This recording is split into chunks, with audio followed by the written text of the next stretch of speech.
5장 11절에서 6장 8절까지입니다. 매일 성경 7월 7일분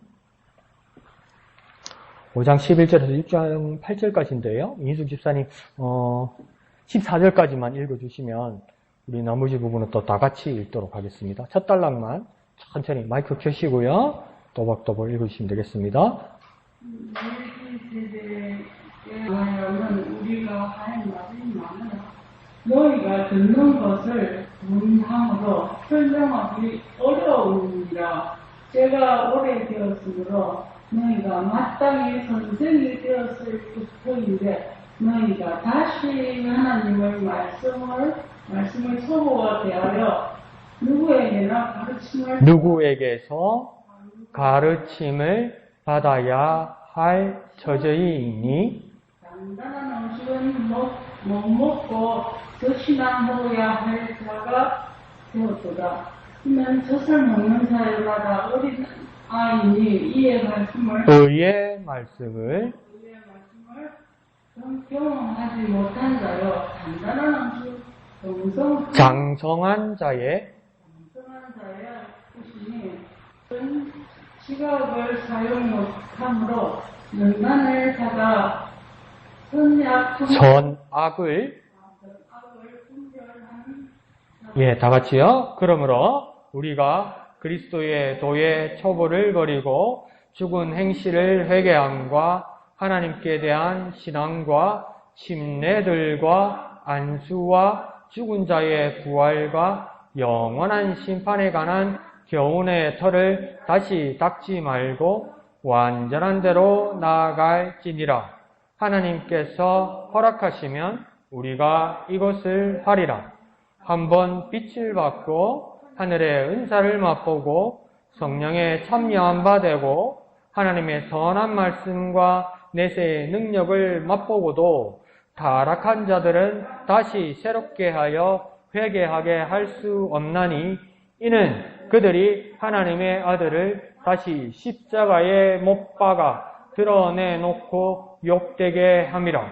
땅이 그 위에 자주 내리는 비를 흡수하여 밭가는 자들이 쓰기에 합당한 채소를 내면 하나님께 복을 받고 만일 가시와 엉겅퀴를 내면 버림을 당하고 저주함에 가까워 그 마지막은 불사름이 되리라.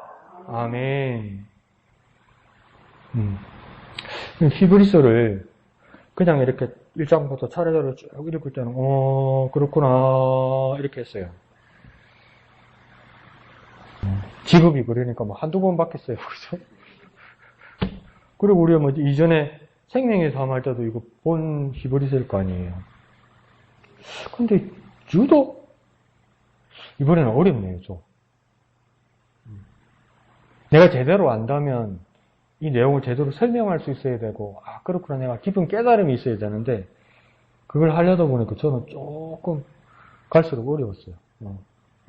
어렵다는 건 뭡니까? 모르는 게 많았고, 모르는 게 많았다는 건 실망할 것이 아니라, 어려워도 하나, 둘 더 배워가는 거죠.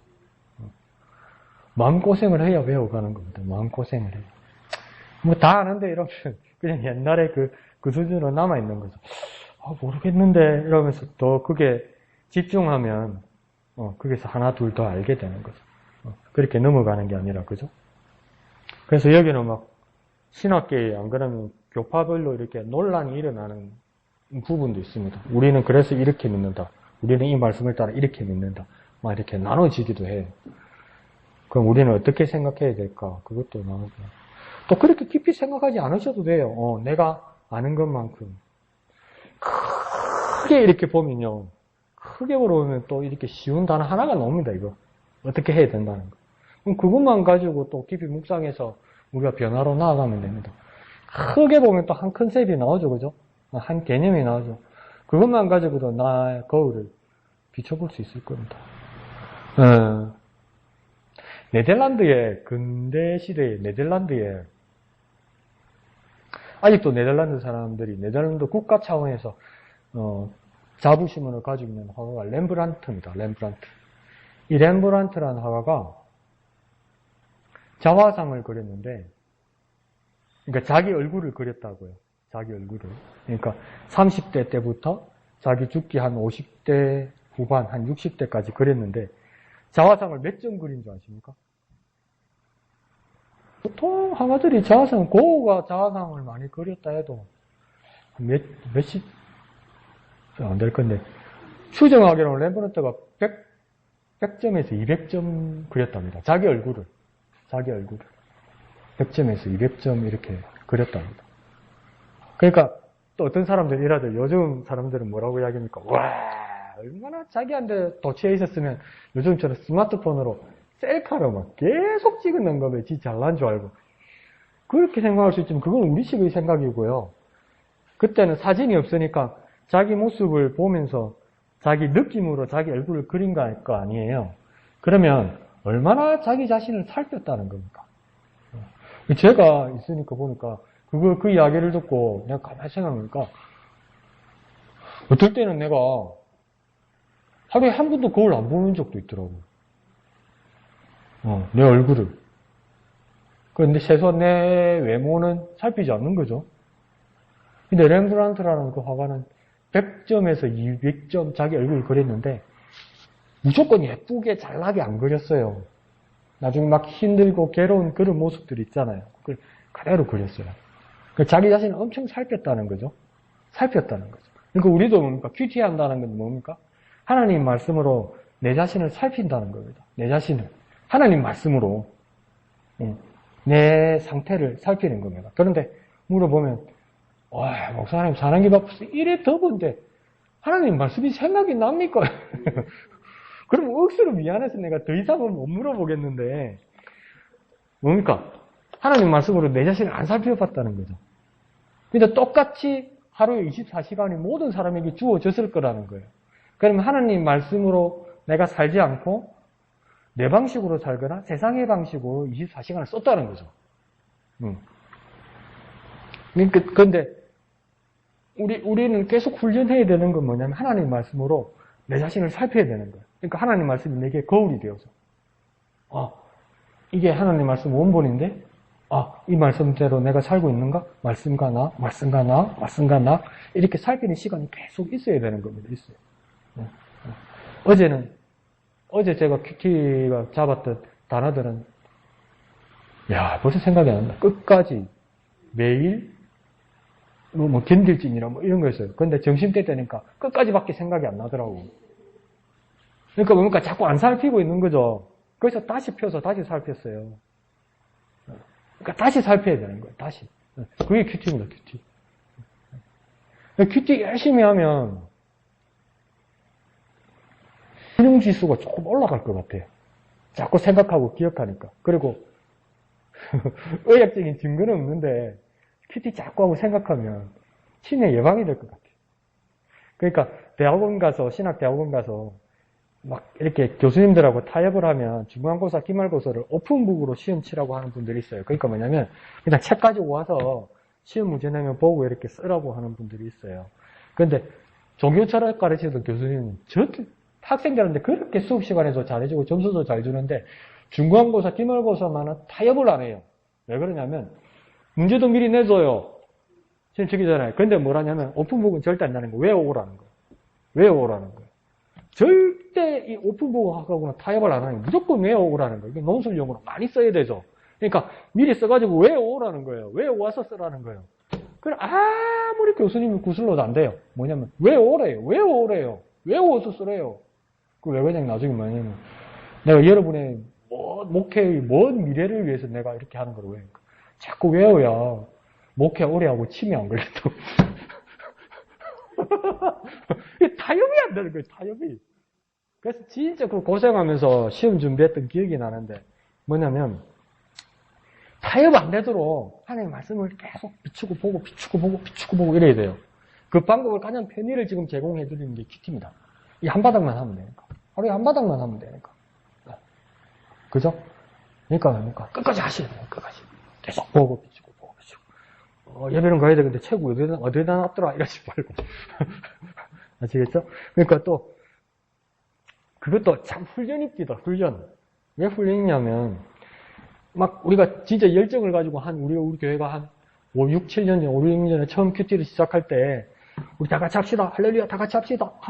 이래가지고 막 열심을 내고 목사님이 계속 강구하시고, 막 제가 계속 교육하고, 그래서 막 다짐하고 갔는데, 전화가 한번 띠리리 왔다, 이 말이에요. 오늘 저녁에 누가 전화가 띠리리 왔어요. 5시 30분쯤.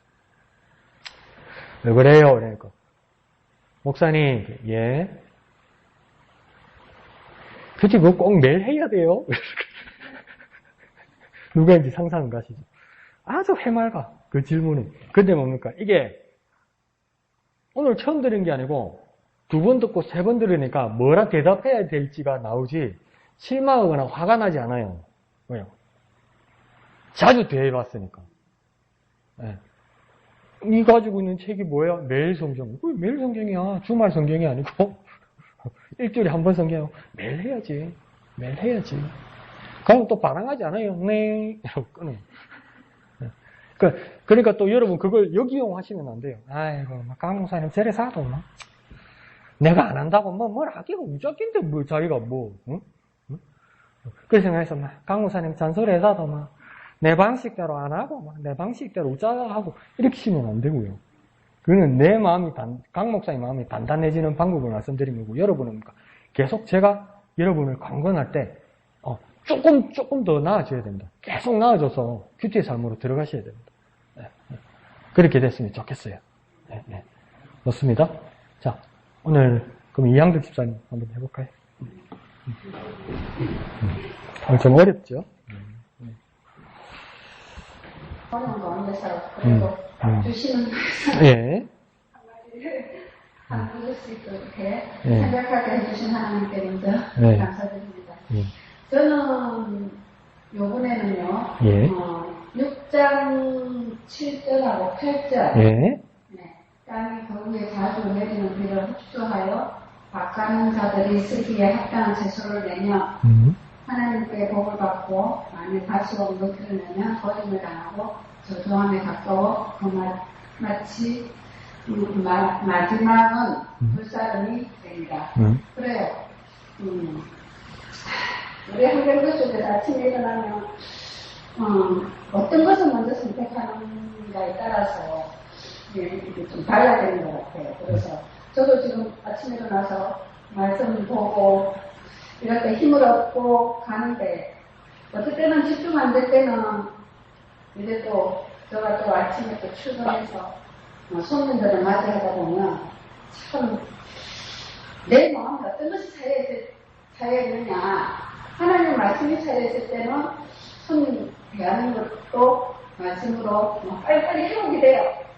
근데 어떨 때는 내 몸이 피곤하다든지 아니면 이렇게 좀 집중이 안 돼서 그냥 얼렁뚱땅하게 이렇게 또 말씀을 또 이렇게 중국으로 나갔을 때는 정말 어떨 때는 손님 대할 때 어떨 때는 보면 아무것도 아니에요.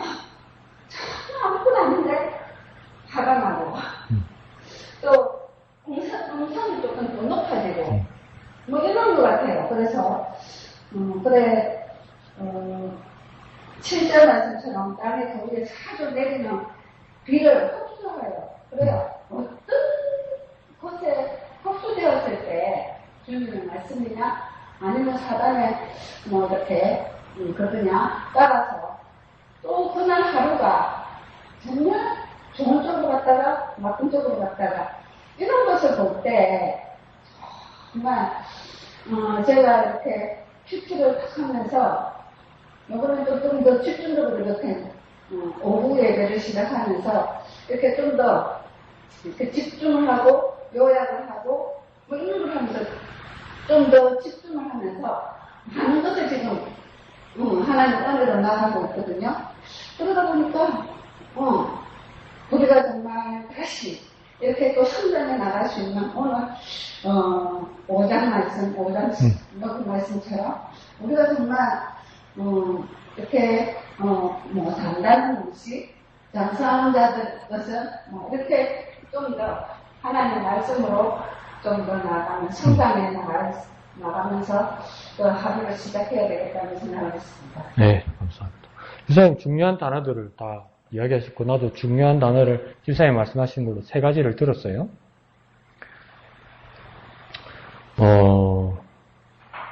그러니까 여러 사람하고 같이 나눠야 이게 내가 모르는 걸 배울 수 있는 것 같아요. 저는 솔직히 고백드리는데, 이제 우리가 수요일은 매주 목요일 것을 이렇게 나누잖아요. 그죠? 수요일 밤이니까. 다음날 거. 근데 솔직히 제가 말씀드리면, 내일 성령 큐티 거는, 매일 거는 제가 아침에 다 해요. 아침 6시, 늦어도 6시부터 시작을 해요. 하는데, 여러분하고 나눠야 되는 거 이거 있잖아요. 이거 내일 아침에 해요. 그러면 뭐냐면, 최소한 하루에 1번에서 2번 보거든요. 그러면 7월 7일 거 준비할 거는 제가 7번에서 10번을 보는 거예요. 7번에서 10번 보면 마른 수건을 짜도 물이 나오지. 안 그렇겠어요? 뭐 이래 쓰고 저래 쓰고 막 이래가지고 막 붉은 글자도 안 보이는 정도로 낙서를 메모를 했는데 뭘 나와도 나오지. 마른 수건을 짜면 거기서 물이 안 나오든 내 땀이 젖어서라도 나오겠지. 그래도 오늘 이양덕 집사님 나눔을 들으면서 아무리 내가 10번 이상을 봐도 이양덕 집사님이 생각한 것을 내가 생각 못한 게 있어요. 그래서 나눔이 중요한 거예요. 그래서 이양덕 집사님 주신 걸로 내가 하나 더 배우게 되고 내가 하나를 더 그 열매를 나눔을 받게 되는 거예요. 자, 이양덕 집사님은 7절에서 어디에다가 더 중점을 두냐면 7절을 다 봐도 땅이 그 위에 자주 내리는 비를 흡수하여 밭가는 자들이 쓰기에 합당한 채소를 내면 하나님께 복을 받고 이렇게 돼 있잖아요. 근데 이 7절에서 나는 중요한 빨간 줄을 어디다가 쳤냐면 합당한 채소에다가 쳤어요. 왜 합당한 채소에다 쳤냐면 합당한 채소니까 열매 비슷한 거 아닌가? 이렇게 생각한 거죠. 마땅한 결과를 내야 되는 거 아닌가 해서 합당한 채소를 내야 된다. 이게 결과에만 나는 중요하게 생각했다고요. 근데 이양지 집사님은 뭐라고 이야기했냐면 결과보다도 더 중요한 것은 어차피 큐티는 내 삶의 자리로 나가서 적용하는 건데 적용하는 거는 이양지 집사님은 뭐가 중요하다 했냐면 어떻게 흡수하냐가 중요하다고 이야기한 거예요. 그건 저는 상상도 못한 거예요.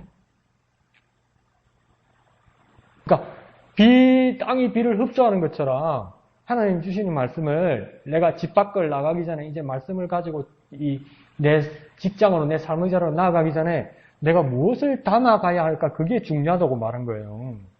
그러니까 나는 10번을 봐도 1회를 봐도 그건 상상도 못했던 거라고요. 저는. 그래서 이양덕 집사님한테 배우는 거예요. 그러니까 하나님의 말씀을 흡수해서 가가지고 나의 삶의 자리로 가면 사람을 어떻게 대하고 관계를 어떻게 할 수 있는지를 장단을 봤다 이거죠. 그리고 이양덕 쌤 자기 말한 거 기억도 안 날 거예요. 비를 지금 흡수한다는 것이 어떤 뜻이냐 이럴 때 뭐라고 또 다른 표현을 했냐면 지금 내가 오늘 깜짝 놀랐는데 흡수를 다른 말로 지금 뭐라고 말씀하셨냐면 집중이라고 말했어요. 하나님 말씀을 흡수하려면 이양덕 집사님 입으로 뭐라고 했냐면 집중력. 기억납니까? 집사님. 기억 안 나죠? 내가 들었다고. 집중하는 거예요. 집중. 집중. 진짜 중요한 말씀 많이 하신 거예요. 그리고 뭡니까? 진짜 충실히 하신 것 같아요. 그러니까 5장 전체의 컨셉은 뭐냐면 성장입니다. 성장. 성장하기 위해서는 하나님의 말씀을 비를 맞듯이 잘 흡수해서 집중하는 법이다. 그렇게 말한 거죠. 그래야 고작 제가 생각하는 결과치가 합당한 채소가 나오는 거죠. 큰 거 배웠어요. 그래서 나름이 중요합니다. 아무리 지 혼자 열심히 하고 5만 개 다 찾아보고 5만 비싼 책 다 찾아봐도 지 마음에 드는 거 하나 딱 꽂히면 다른 게 안 보인다고요. 사람은요. 며칠을 해도 맨날 며칠을 해도 사람이 그래요. 사람이 그래요. 목사도 그래요. 목사도. 그거에 신학자도 그래요. 하나 꽂히면 다른 게 안 보여요. 근데 다른 사람들하고 이야기해보면요. 내가 몰랐던 걸 깜짝 놀라게 다른 사람을 통해서 듣게 됩니다. 이게 뭡니까? 큐티의 나눔입니다. 나눔. 그래서 큐티가 나눔이 꽃입니다. 꽃. 그러니까 나눌 거 들고 오셔야죠. 또. 가만히 듣고만 있으면 안 되고 오늘은 나눌 수 있어야 돼요. 그래서 흡수, 집중. 그게 더 중요하다. 아주 중요한 말입니다. 왜 그러냐면 이스라엘은 토양이 그렇게 좋지가 않아요. 그 젖과 꿀이 흐르는 땅이라고 말했지만 가보니까 그럽니다. 이게 무슨 젖과 꿀이 흐르는 땅이고 싶었을 거예요. 이집트에서 430년 동안 종살이 했다고 그러잖아요. 그게 또 무슨 430년 종살이 했냐. 자기네들이 요셉 있을 때, 총리 있을 때 이민 가가지고 야곱 아버지하고 이민 가가지고 잘 먹고 잘 살았지. 그러다 중간에 왕이 바뀌어가지고 살기 힘들어가지고 진짜 끝판에 가가지고 고생했죠. 그런데 나중에 광야에 가서 뭐라 합니까? 모사한테 투정하면서 부추도 없고 고기도 없고 이 애국에 살면 더 좋았는데 그게 무슨 말이냐면 이집트는 나일강이 흐르잖아요. 이 나일강이 흐르니까 농사질 때 뭐 하면 되냐면 하늘도 안 쳐다보고요. 나일강 옆에다가 밭 깔아놓고 그냥 나일강 옆에다가 물길만 떼면 나일강 물이 쑥 들어와요. 그래서 농사가 너무 잘 되는 거예요. 그러니까 뭐 하늘을 볼 필요가 없어요. 비가 오기를. 근데 가나안 땅에 가니까 경상북도만한 조그만 땅에 전신에 마른 땅이고 산이라 붙자 나무 하나 없고 막 돌산이고 이런데 몇 군데가 조금 이렇게 풀이 나 있는 데란 말이에요. 근데 거기에다가 농사를 지어놔도 잘못하면 죽는 거예요. 왜요? 비 안 오면 끝인 게요. 여기는 비가 와야 되는 거예요. 그러니까 맨날 하늘만 보고 있는 거예요. 그래서 뭡니까? 이른 비와 늦은 비로 그 말씀이 그게 나오는 겁니다. 이른 비는 늦은 비가 문제인가? 이른 비가 문제인가? 기억이 잘 안 나요. 그러니까 첫 번째 비는 뭐냐면 씨 뿌리기 전에 딱 주기별로 오는 거예요. 그리고 두 번째 나오는 그 늦은 비인가 이른 비는 뭐냐면 열매 맺기 전에 한 번 더 오는 거예요. 이제 충실하게 맺으라고. 근데 이건 뭡니까? 강에 물을 댈 수가 없어요. 거기는 뭡니까? 하늘에서 비가 내려야 되는 거예요. 그러니까 하나님이 주시지 않으면 뭐 그 해에 이상 기후가 있으면 그냥 농사 끝인 거예요. 끝. 그러니까 진짜 하늘 바라보면서 기도하는 거죠. 그러니까 여기서도 뭡니까? 비를 흡수하여 밭가는 자들이 쓰기 합당한 채소를 낸다. 이 말은 뭐냐면, 이제 하늘을 바라보고, 진짜 그 집중하고, 그걸 갈망하는 마음이 있다. 이 말입니다. 농부가. 그 6시 내고 어제 보니까 복숭아 농사 짓는 분들 이야기하는데, 복숭아 농사가 그래 어렵다네요. 복숭아 농사가. 적당한 비가 와야 되고. 그러고 보니까, 비 또 많이 오면 그거 단맛 다 빠지고, 또 바람 불면 또 다 잘 떨어지고. 그러니까 내가 그 농부 아저씨가 그러더라고요. 내가 심을 뒀고 반 이상은 하늘이 지으시는 거라. 내 농사를 그렇게 이야기하죠. 그러니까 이 뭡니까? 이양주 집사님이 말하는 건 비를 흡수한다는 건 그 갈망하는 거고 집중하는 거죠.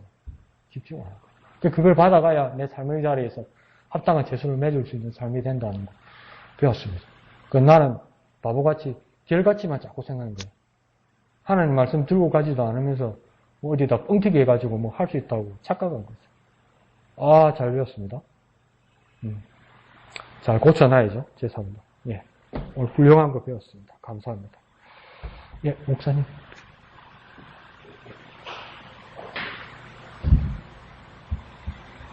우선은 그 14절. 예. 간단한 음식은 장성한 자의 것이니 그들은 지각을 사용하고 연단을 받아 상악을 분별하는 자들입니다. 6장 1절까지도 연결되면서 완전한 데로 나아가라. 아는 지식이 엄청나요. 그리스도의 도, 죽은 행실을 회개하고 침례받고 안수받고 부활과 영원한 심판 그 모든 것들을 다 어떻게 보면 기독교의 신학적인 어떠한 교리들을 다 꿰고 있는 그 상태인데도 불구하고 완전한 데로 나아가라고 그렇게 명령하고 있거든요. 그러면서도 그리스도의 제자는 그 6장 3절에 보면 하나님께서 허락하시면 우리가 이것을 볼 것이다 라고 그렇게 하나님의 전적인 도우심과 은혜를 속에 우리가 완전한 그 모습으로 나아갈 것이다 라고 그렇게 말씀하는데 완전한 사람이 뭐냐 하면 어떻게 보면 14절에 있는 장성한 사람이고 그 장성한 사람은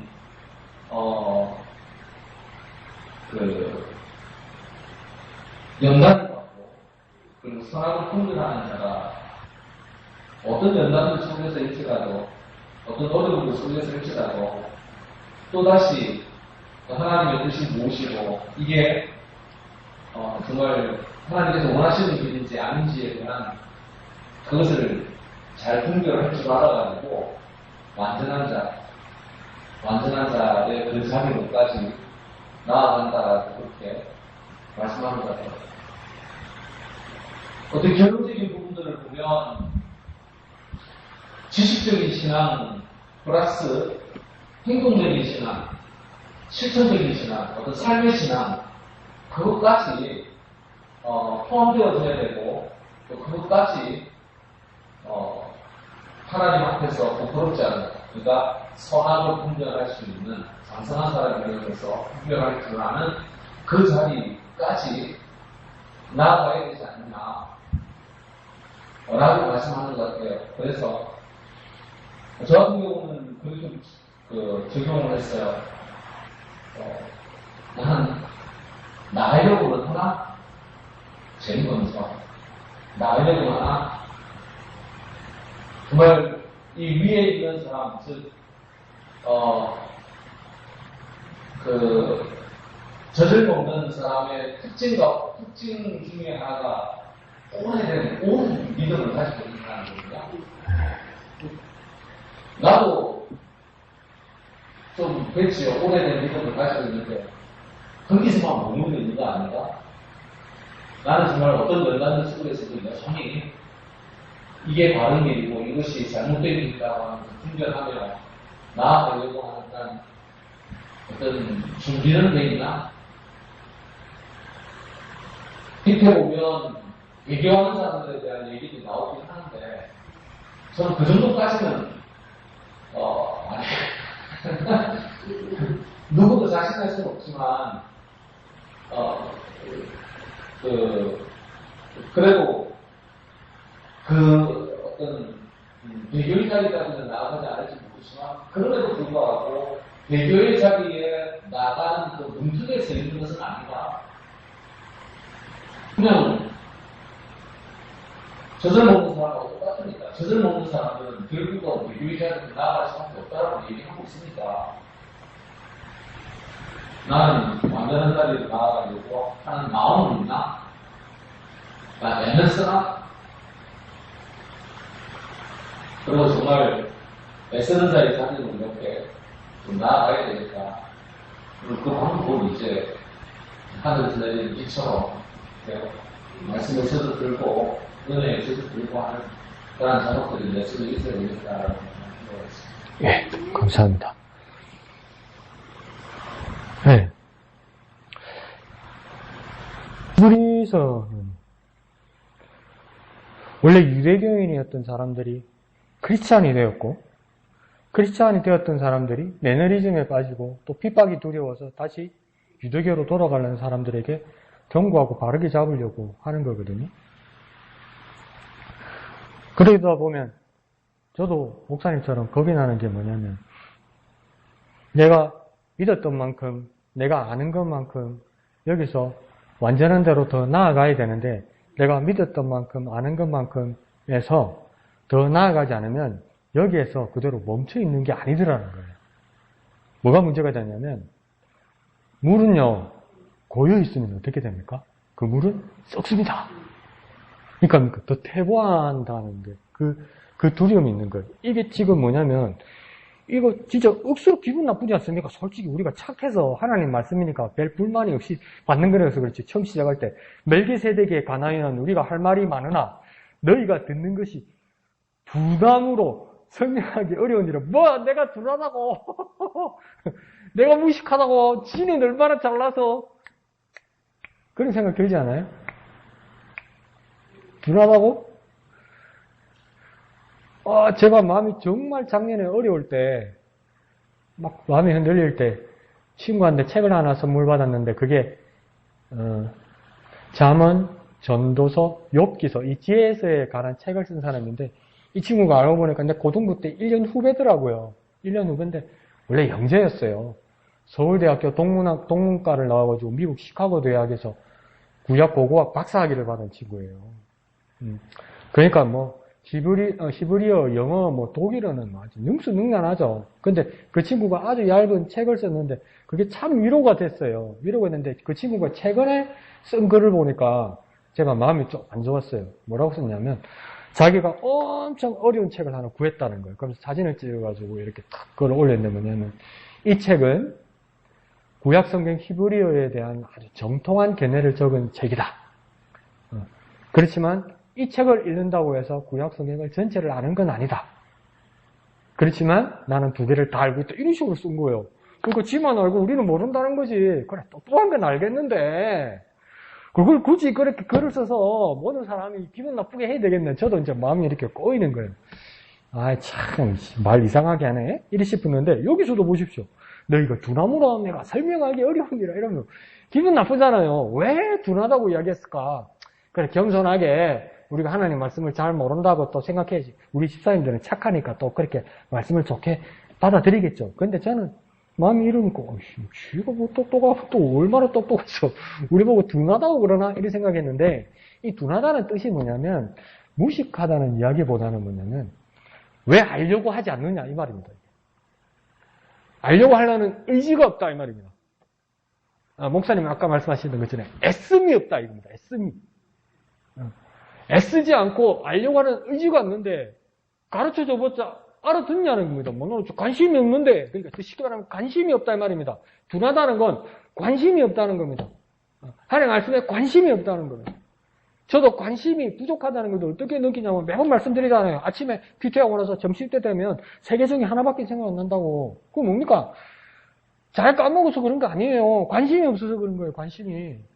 마음이 딴 데 쏠려서 그러는 거예요. 그러니까 저와 여러분도 조심을 내서 강목사 저렇게 날 괴롭히다가 큐티하자 괴롭히다가 검사 안 하고 오래 설설설설 한 6달 넘어가면 또 허지부지 잘 넘어갈 게도 절대 그렇게 생각하지 마세요. 평생을 내가 씨름해서 이 큐티를 하리라 그렇게 하셔야 돼요. 이게 둔하다는 건 너희들이 무식하다 수준 낮다 이 소리가 아니에요. 관심이 없다는 거예요. 관심. 알려고 하지 않고 더 나아가려고 하지 않는다. 그렇게 책망한 거라고요. 니네들 무식하다 머리 나쁘다 이 얘기가 아니거든요. 그러니까 관심이 없는 사람이 어떤 사람이 된다는 겁니까? 초보가 된다는 거죠. 기대하는 건 초보가 아니었어요.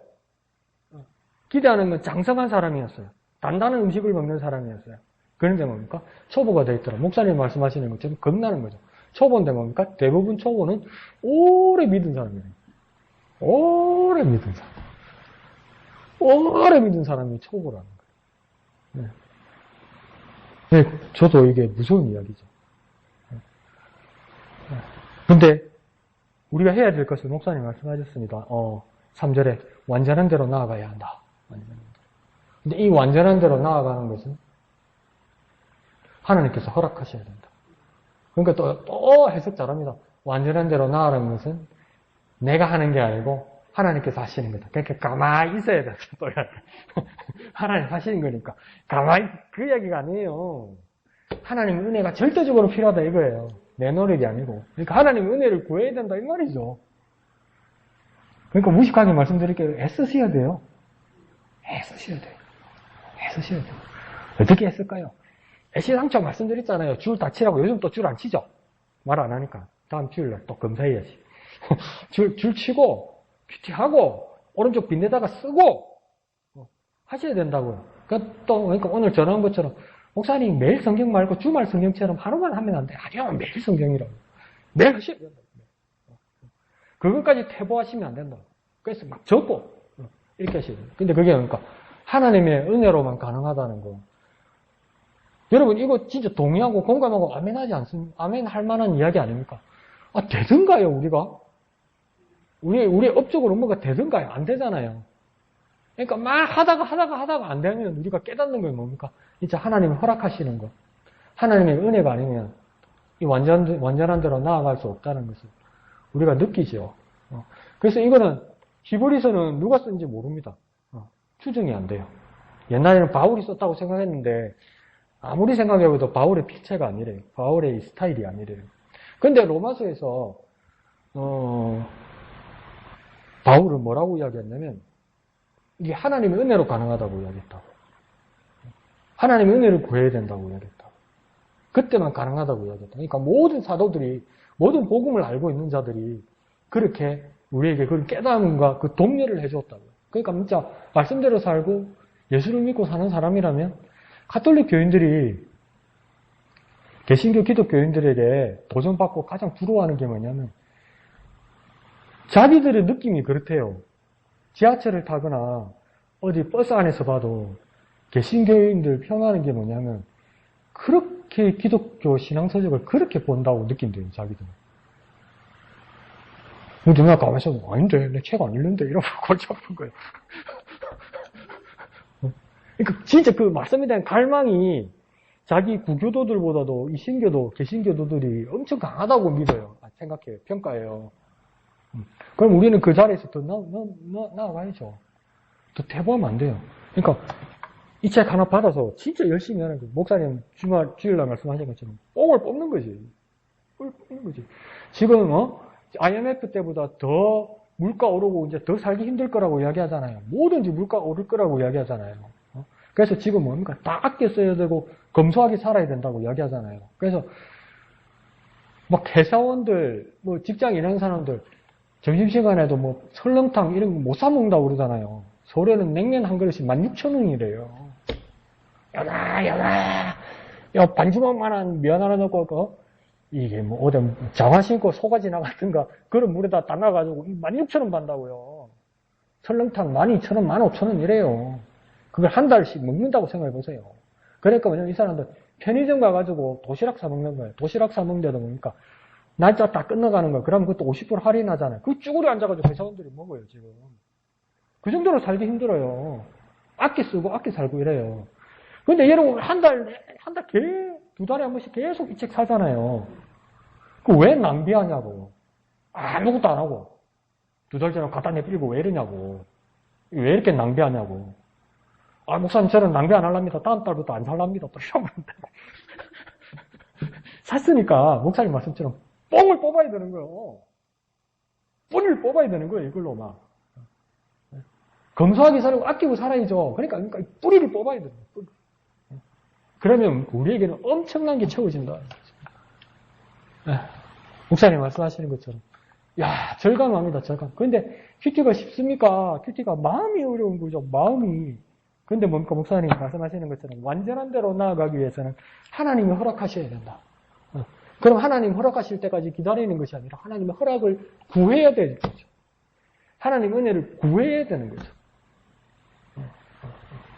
그거 기억 안 납니까? 중고등학교 때 한문 선생님은 방학 숙제로 똑같은 걸 내줬어요. 언제나. 저 때는. 요만한 한문 책 있잖아요. 책에다가 매 장마다도 여기만 한문으로 써있고 밑에는 좀 빈칸 있잖아요. 그거 다 써야 되는 거. 그걸 웬만한 한문 선생님이 다 숙제를 내줬어요. 그 방학 때 그걸 다 써가지고 오라는 거죠. 그거 징글징글하게 그거 힘들거든요. 그거 다 써와야 되니까. 그러면 뭡니까? 저도 막 방학 다 끝나가면 이제 한 달이나 선생님한테 안 맞아야 되니까 이제 그때서 쓴다고요. 쓰면서 뭐라 합니까? 밤새도록 쓰면서 일을 가면서 한문 선생아 죽어라, 한문 선생아 죽어라, 이게 숙제가 이러면서 썼다고. 근데 뭡니까? 다 써가지고 갔다고, 그래도. 다 써가지고 갔다고. 그러니까 큐티도 여러분 그러시죠. 아이고, 강 목사야, 징그러. 아이고, 강 목사야, 징그러. 니만 없으면 그래도 그렇게 욕하면서 해오라고. 큐티 하시라고. 줄치면서. 그래, 나중에 제 없을 때, 한번 생각날 거예요. 와, 이게 한 게 맞구나. 이게 나에게 자양분이 되는구나. 이게 내게 흡수하는 비가 되고, 내가 하나님의 말씀을 집중하게 되는 좋은 기회가 되었구나. 마음이 안 좋고, 징글징글해도 하셔야 돼. 이 불경기의 시대에, 매일 성경 뿌리를 뽑아야 돼. 뽕을 뽑아야 되는 역사적 사명을 띠고 이 땅에 태어납니다. 그렇게 한번 해보십시오. 그러면 정말 놀라운 일이 생길 것 같습니다. 관심의 문제고 집중의 문제 같습니다. 그래서 이게 시간이 다 됐네요. 이게 한번 보십시오. 6장 1절에 보면 가운데 보면 그러므로 우리가 그리스도의 도의 처벌을 버리고 죽은 행실을 회개함과 하나님께 대한 신앙과 침례들과 안수와 죽은 자들의 부활과 영원한 심판에 관한 교훈의 틀을 다시 닦지 말고 이러잖아요. 그러면 보면 그 안에 내용이 회개, 신앙, 침례, 안수, 부활, 심판 이런 거 나오잖아요. 이게 장성한 분량입니까? 선생의 단계입니까? 이게 초보의 단계입니까?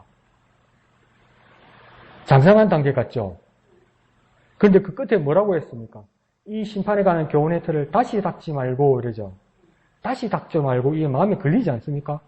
다시 닦으면 안 된다는 거잖아요. 어떤 내용을요? 회개함과 신앙과 침례와 안수 이게 다 뭡니까? 이걸 다시 닦지 말라는 거 아니에요. 그러니까 이 내용들이 엄청난 내용이잖아요. 근데 이게 다 초보란 이야기입니다. 이게 초보기 때문에 다시 닦으면 안 된다는 겁니다. 내 가슴이 철렁하는 거예요. 나는 회개와 신앙과 침례와 안수와 부활과 심판에 관한 교훈에 대해서 내가 막 나면서 쫙 눈을 보면서 누구에게 설명을 쫙 일목요연하게 할 수 있는가? 그리고 내 삶으로 보일 수 있는가? 이것도 안 되는데 이거 못하면 초보도 아니라는 겁니다. 이게. 네. 다시 닦지 말라고 그랬으니까. 이게 초보라는 이야기입니다. 초보. 그럼 여러분 어느 단계에 와 있습니까? 그 다음 목사님 말씀하신 건 뭡니까? 다시 닦지 말고 그 다음에 완전한 대로 나아갈지냐. 그 다음 단계가 뭡니까? 완전한 대라는 겁니다. 앞에 말한 이 6, 7가지는 초보 이야기입니다. 그리고 그 다음 단계가 뭡니까? 완전한 대입니다. 그런데 완전한 단계는 하나님께서 허락하시고 하나님께서 은혜 베푸셔야 된다는 겁니다. 그러면 완전한 단계는 어느 단계겠습니까? 내가 추정하자면 성화되어 가는 단계겠죠. 그러니까 성화되어 가는 거죠. 거룩해져 가는 거죠. 삶으로. 그게 하나님 은혜가 없으면 어떻게 되겠습니까? 그러니까 이렇게 막 나열돼서 이 휘황찬란한 이 모든 이야기들 있잖아요. 우리 몸에 아직 익숙해져 있지 않습니까? 죄송합니다. 이거 초보도 아니라는 거예요. 내 가슴이 절렁하는 거예요. 나도. 이게 내 삶에 확실한가? 완전하게 알고 있는가? 완전하게 삶을 추구하고 있는가? 그래 해도 이건 초보라고요. 이거 2번 닦으면 안 된다는 이야기입니다. 그건 확고한 자리를 갖추고 그 다음 단계로 나아가야 된다는 거죠. 그 다음 4절에 보면 뭡니까? 한번 빛을 받고 하늘의 은사를 맛보고 성령의 참여한 바 되고 하나님의 선한 말씀과 내세의 능력을 맛보고도 이러잖아요. 이거 엄청난 거 아닙니까? 하나님의 영광의 빛을 받고 막 그 은사를 받으면서 막 방언하고 통역하고 막 귀신 쫓고 막 가르치고 막 통역하고 막 이런 일까지 하고 그 다음 성령의 참여한 바 되어서 하나님 일을 팍 하고 그 다음 하나님의 선한 말씀과 내세의 능력까지도 뭡니까? 다 통달하고 있고 이건 몇 번째 단계입니까? 이건 초보입니까? 장성한 단계입니까? 장성한 단계라고요? 그러니까 이것 때문에 말들이 많았어요. 이게 무슨 단계인가? 그런데 그 다음 6절에 뭐라 합니까? 그렇게 맛보고도 타락한다들은 이러고도 타락할 수 있다 없다? 있다고 이야기해버리는 거예요. 근데 하나님이 한번 작정하시고 구원한 자는 하나님께서 버리지 않고 타락하지 않는다면서요.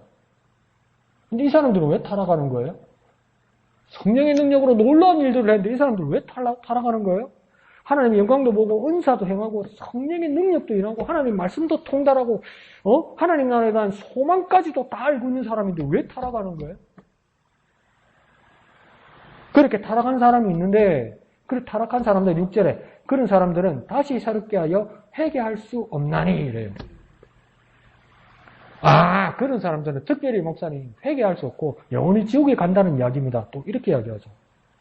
그러면서 그들이 하나님의 아들을 다시 십자가에 못 박아 드러내놓고 욕되게 함이라 이렇게 이야기하는 거예요. 이게 무슨 말일까? 이게 무슨 말일까? 그래서 어떤 사람들은 뭐라고 이야기했냐면 이러고도 6절에 타락하는 사람들이 있다는 것은 켈빈주의자들, 예정론자가 아닌 켈빈주의자들은 뭐라고요? 켈빈주의자가 예정론자가 아닌 켈빈주의자가 아닌 알미니안들이나 감리교도들이나 이런 사람들은 뭐라고 이야기하냐면 예수를 믿어도 타락할 수 있다는 이야기다. 봐라, 내 말이 맞지 않느냐? 그렇게 말하는 사람도 있고요. 그런데 또 어떤 사람들은 타락한 자들은 그러니까 뒤에는 뭡니까? 다시 새롭게 하여 회개할 수 없나니 이러잖아. 회개가 안 된다고 그러잖아. 그러면서 그러니까 장로교인들, 켈빈주의자들, 레이정론자들은 뭡니까? 그러니까 우리가 맞는 거예요, 또 이러는 거예요. 두 번 기회가 없잖아, 이렇게 말하는 거예요. 뭐가 맞는 것 같습니까? 모르겠죠?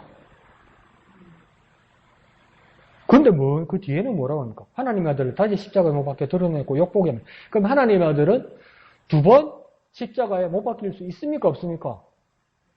없죠? 그러면 타락한 자들은 구원 못 받겠네? 이것 가지고 날리굿이 나는 거야. 교회가 목사들이고 막 겹하고 서울 자기가 못하고 봐라 앞절 봐라 뒷절이 못다 자꾸 이러는 거야. 근데 이 이야기는 그 이야기가 아니고요. 하나님의 아들을 욕되게 함이라 이 말은 뭐냐면 하나님의 아들이 욕되게 될 수 있단 말입니까? 없단 말입니까? 하나님의 아들이 욕되게 될 수 있단 말입니까? 없단 말입니까? 없다는 이야기예요. 예수님이 두 번 십자가에 못 박혀서 죽으면서 욕보임을 받을 수 있는 일이 있을 수 없다는 이야기예요. 그러면 이 말은 더 엄밀하게 말하면 뭐냐면 이렇게 은사를 받고 처음 회개했던 사람들 있잖아요. 타락하기 전에 회개했다는 거. 그 회개가 가짜란 이야기예요. 여기서 키를 한번 생각해 볼까요? 4절에 보면 한 번 빛을 받고 4절에 이러잖아요. 한 번 빛을 받고 이러잖아요. 딱 한 번이래요. 그러니까 빛이 뭡니까? 싹 지나갔다는 이야기예요. 그리고 중간에 하늘 은사를 어떻게 했답니까? 맛봤다고 이야기하는 거예요. 이마트, 코스트코 가가지고 가면 매장 앞에 식품 코너 앞에 서가지고 그러니까 예 오늘은 1+1 한우 1+1 여러분 오늘 특별 할인하고 있습니다 하면서 후라이팬을 지글지글 구워가지고 맛 좀 보세요 이러잖아요. 한 팩 다 주던가요? 한 근 다 주던가요? 이쑤시개 요만큼 주잖아요. 그래서 우린 그걸 뭐라고 이야기합니까? 시식을 뭐라고 이야기합니까? 뭐 했다고 이야기합니까? 맛봤다고 이야기하잖아요. 이거 맛봤다고요, 지금. 간봤다고요. 성령에 참여 안 받고 하나님의 선한 말씀과 내세 능력을 뭡니까? 맛보고도 이러잖아요. 진정이 아니라고요. 그러니까 이 사람들은 뭡니까? 완전한 대로 나아가는 단계 사람도 아니고요. 초보의 단계 사람도 아니에요. 입문하여 들어오지도 못한 사람들이에요. 그러니까 세 가지 단계가 있는 거예요. 가만히 보니까. 첫 번째 단계는요. 밑에 있는 6장 4절에서 5절까지의 단계 사람들이에요. 하나님의 능력과 하나님의 구원의 자리에 초대받은 사람들이에요. 그래서 그러니까 한번 빛도 푹 지나가서 보고 성령의 능력과 하나님의 말씀도 팍 맛봤단 말이에요. 그래서 맛보고 들어오라 했는데 그냥 간만 보고 있는 거예요. 그러니까 충분히 이 사람 타락할 수 있습니까? 없습니까? 타락할 수 있죠. 그런데 그러니까 초보의 단계는 그러면 그 다음 초보의 단계는 어떤 사람이겠습니까? 6장 1절에 회개함과 신앙과 침례와 안수와 부활과 심판에 대한 교훈을 가지고 있는 사람들. 이 사람들이 그러니까 초보의 단계의 사람이라고요. 그 다음 그러니까 장성한 단계에 가지고 있는 사람들이 어떤 사람들입니까? 3절에요? 2절 끝에요? 완전한 대로 나아가고 있는 사람들. 그래서 하나님이 허락하시는 은혜를 받는 사람들. 그러면 첫 번째 단계는요, 맛보는 사람들, 간보는 사람들. 두 번째는요, 여러 가지 하나님의 말씀에 대해서 알고 있는 사람들. 이 사람들 이래봤자 초보 단계. 그 다음 세 번째는 뭡니까? 장성한 분량대로, 완전한 대로 나아가는 사람들. 목사님, 뭐 큐티를 이렇게 복잡하게 합니까? 이제 진짜 큐티인 거예요. 나한테 물어봐야 되는 거예요. 나는 어느 단계인가? 여러분, 어느 단계입니까? 최소한 목사님 중간은 가야 안 되겠습니까? 이렇게 싶으잖아요. 근데 중간도 애매한 거예요. 내가 회개와 신앙과 침례와 안수와 부활과 심판에 대해서 정확하게 알고 있는가? 그리고 정확하게 체험했는가? 정확하게 분별하는가? 정확하게 경험했는가? 정확하게 이해하는가? 아닌데 한 두 개는 애매한데 그러면 다시 앞으로 가고 맛보는 걸로 가고 맛보면 타락한다는데 막 이래 되는 거야 이게 지금. 무섭죠? 아유 괜찮습니다 목사님 오늘 듣고요 오늘 자고 해 내일 아침 일 나면 목사님 말하니까 아무것도 생각 안 납니다. 걱정 하나도 안 됩니다. 속으로 그렇게 하시면 안 돼요. 이 정말 무서운 이야기죠. 왜 무슨 큐티를 그렇게 무섭게 합니까? 그런데 이양득 집사님이 시작할 때 키를 말씀하셨어요. 키는 무엇입니까? 내가 어떻게 해야 되는 거잖아요. 지금 여기서 독려하고 권고하는 말은 뭐냐면 성장해야 되지 않겠냐 이 말이에요. 나아가야 되지 않겠냐는 거예요. 믿은 지가 얼만데 성장해야 되지 않겠느냐 이 말이에요. 성장하자고 이야기하는 거예요. 그러니까 왼쪽을 오늘 활용해 봅시다. 왼쪽 있죠? 왼쪽 첫째 줄에 뭐랍니까? 우리의 신앙은 뭐라고 써 있습니까? 성숙해 가야 합니다. 그러죠? 성숙에다 동그라미 한번 쳐보세요. 성숙. 예. 그 다음 설명 13, 14절 설명 있죠? 두 번째 단락. 그게 첫 번째 줄에도 뭐라고 되겠습니까? 단단한 음식을 먹을 수 있는 어떤 사람?